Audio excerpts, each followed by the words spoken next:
In my last video on possible paths to civil war, I examined two possible futures originating from the same event, a demographic and electoral shift that would make it impossible for conservatives and libertarians to slow or reverse the growth of government or preserve basic freedoms. In this video, I take another approach. Instead of election laws being the spark point, what would happen if a currency collapse or a switch to a central bank digital currency was the instigating change?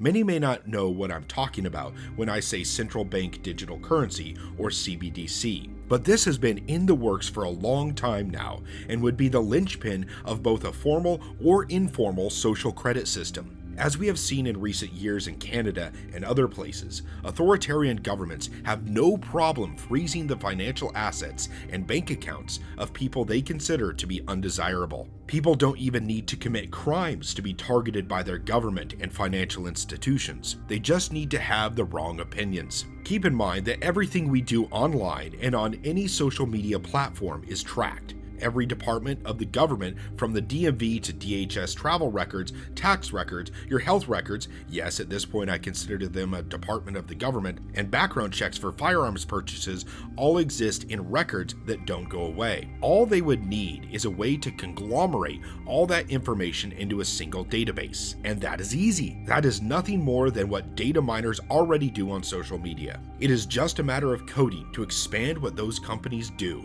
to create a comprehensive profile of everything you do that the government or their agents in the quote-unquote private sector can use to classify you as a desirable or undesirable person, or place you on a sliding scale by assigning points to different elements of your profile. Who is to say that this sort of thing doesn't already exist? It may be illegal for the government to keep records whenever you run a background check for a firearm, but the government does illegal things all the time, and who is going to stop them? It has been documented many times that the ATF will show up at gun shops and take pictures of their purchase logs, something that is explicitly and highly illegal, but they don't care, and there is nobody willing or capable of bringing them to justice for that. At this point, there are very few people capable of holding government to account. For example, the governor of New Mexico has not been removed from power despite the fact that she openly and blatantly violated the Constitution by banning the Second Amendment based on a silly emergency declaration. Remember the old adage that if the government is allowed to violate the law in an emergency,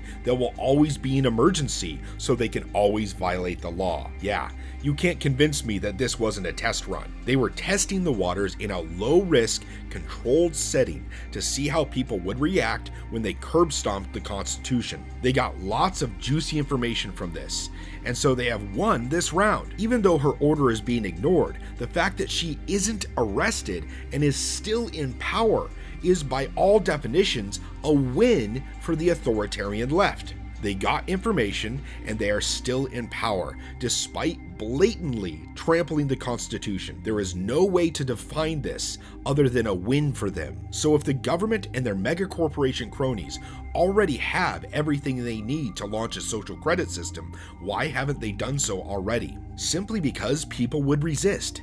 As long as people have their own martial and financial means, that resistance has teeth. You need money in the bank account to spend time and resources going to a political protest. You need financial security to pull yourself away from work to make your voice heard. You need even more if you are so outraged you decide to run for office or engage in a longer political campaign against government abuses. And of course, if the tyranny reaches the alter or abolish level, you need to be able to afford the weapons the Second Amendment exists to protect. This is why the left is so desperate to take away the affluence of Americans and remove financial stability. Because if they fail to take away our First and Second Amendment rights, they want to de facto strip them from us by removing our financial ability to engage in either. Firearms and bullets cost money. Protesting costs money in multiple ways. If the economy crashes to a point where you are worried about your family starving, you don't have the time, energy, or finances to resist peacefully or militarily. Crashing the economy also allows those in power to usher in another de facto means of stripping our rights. If the economy crashes, the government can claim they need more control over the currency and will provide one that is more convenient and just happens to be fully trackable. The dark universe version of crypto is a CBDC, the worst possible future of money. Before, in order to block you from your money, the government would have to go through several levels of bureaucracy and get a judge to sign off on it before ordering a bank to lock someone's account. With a CBDC, the government could just flip a switch. Not only would a CBDC allow the government to control your spending as part of a social credit system, but it would also provide them all of the remaining data they need for said social credit system. Your spending behavior, where you spend your money, and how you spend all tell them volumes of information about you. CBDC both feeds the social credit system and is a tool of the social credit system. Anyone who is already familiar with CBDC or social credit already knows where this would lead. But it can already be seen in China, where if you don't do what the government wants, you start losing your right and quote privileges. You can't buy snacks if your BMI is too high or your social credit drops too low. You can't speak your mind if you don't toe the party line. Objecting lowers your social credit. Being associated with the wrong people lowers it. So by changing your status, the government turns you into a tool of the social credit system. Finally, they restrict your travel, something China already does. This fits perfectly with the World Economic Forum's goal of 15-minute cities. Small, low-carbon serfdoms where you are not allowed to leave unless you meet certain requirements and social demands. For example, England has put up cameras all over London and other places to charge people every time they drive an older car. The people who drive older cars are less affluent. The less affluent are the ones less able to pay fees for driving. This makes not obeying behavioral mandates from the overlords exponentially more expensive. Remember, they think they are letting you be free for a fee, but if you have to pay, then you aren't free. This is a more advanced form of the sin tax, where the government tries to discourage activities it disapproves of, like drinking or smoking, by taxing. Sort of makes you wonder why they are so set on income tax. Do you think they are trying to discourage working? But the end result of all of this is obviously tyranny. Inescapable and complete tyranny. Hayek was right. They want us to become serfs and live in 15-minute fiefdoms and obey the dictates of whoever they put over us, or they will fine us and lock our accounts until we comply. Remember, they think you are still free. You just can't travel, buy food, pay rent unless you raise your social credit high enough. So you are free to protest and lower it further and face the consequences. Just like with megacorporations, the government tries to get around constitutional protections by acting through alternative means. With megacorporations, they lock entire industries behind barriers to entry where they have all the say in what their chosen winners do, build, and create. With social credit and 15-minute cities, they say you are free, but use fines, credit systems, and the financial system and accessibility to eradicate your free speech and right to bear arms. I'm sorry, your carbon credits have been used up this month. The self-driving taxi is not available to you. You can't go to church. I'm sorry, disagreeing with the new system is bigotry, you fascist. You've lost social credit and no longer are allowed to travel to the protest. This isn't even hyperbole. In China, when people were protesting about the lockdowns that caused people to burn to death in their building when they couldn't get out because of the barricades, people who were on their way to the protest had their health codes changed to red so they couldn't get on the trains to attend the protest. Remember, places like China, Russia, and Argentina are not outliers or some special case.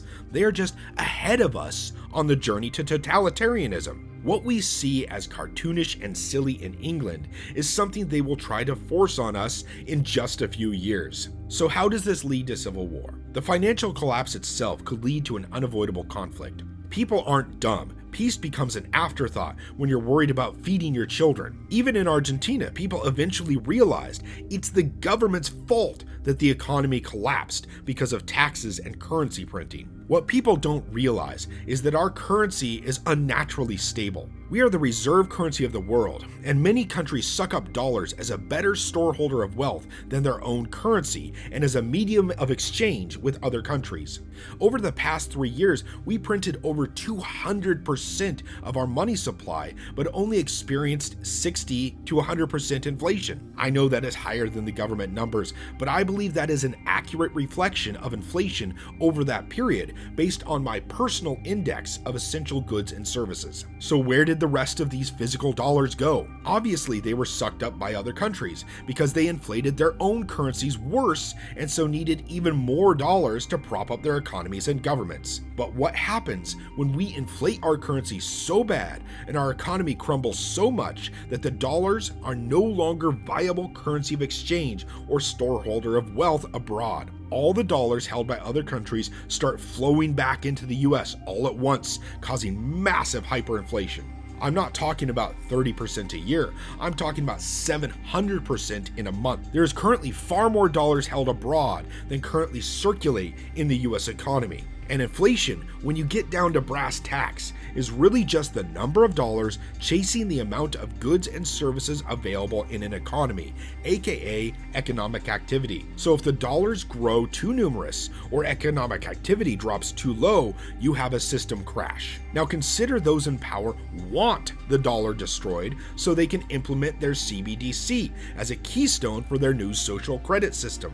This could explain why they have no problem printing money with reckless abandon, tax people and businesses into unsustainability, and implement green policies that damage the economy without helping the environment. As I've mentioned in a recent video, they don't actually care about the environment, they care about control, and as I've shown here, destroying the economy and the dollar. So they are winning in multiple ways when people accept their counterproductive green policies. So the end result is economic collapse. The dollar is now worthless, and everyone is either overemployed and underpaid in absolute terms, underemployed, or unemployed. People can't feed their families, food and financial riots happen, and the government shuts down power and internet. There's confusion, but without the means to coordinate, people go home, except some don't, and many who had their first taste of chaos during the BLM riots organize with their neighbors. Remember, the US has more firearms than people. Neighborhood watches turned into militias, and when lockdowns would occur, and when people refused to go home and leave their neighborhood unprotected, violence takes place between officials and citizens. Radios cannot be stopped by internet cutouts, and the news would spread, making it less likely people would show restraint. Now there are various groups of looters and rioters. People are hungry, angry, and desperate, losing reasons they have left to restrain themselves. Violence begins to erupt, and neighborhoods join together. Everyone blames everyone else and the government. By now, all of the preppers have bugged out. Many had conflicts with law enforcement who set up roadblocks and tried to enforce lockdowns and stay-at-home orders. At this point, martial law would be declared. This is when we would see the deciding events take place.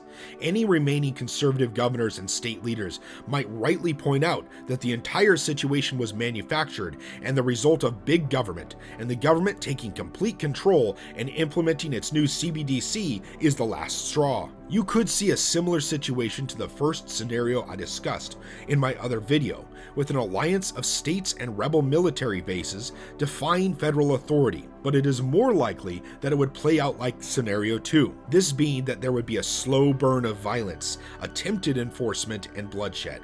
As the brutality of enforcement increases, more people would be pushed over the edge into outright rebellion. If people lose family at any point in this process, those people aren't looking to join a winning side, they are looking to get revenge on the people responsible for their loss. This would result in tit-for-tat violence, thousands of Wacos and Ruby Ridges, straight up rebellion. Of course, it is impossible to know what would happen at this point, and freedom has less of a chance in this situation than the voting spark scenario I discussed in the other video. This is because the tyrants focused on taking control of the resources people need to rebel and organize first, making it harder for people to resist in an effective manner. I personally believe that neither side would win in this scenario because it is impossible to maintain control over such a large, angry, motivated, and well-armed population, but the resistance would be more local and not unified. You would have resistance groups based on religion, ideals, economic values, and less savory reasons, none of which would be willing to bow to what the other groups see as important. I call this result a warring states period, similar to what China went through or the fall of the Roman Empire. The result would most likely be a fractured continent with many new city-states and countries that would be impossible to predict. The only takeaway here is the best way to survive this future would be to already be prepared and have a bug out location with everything you need to get there before the lockdown starts. Because once they start, everyone is trapped.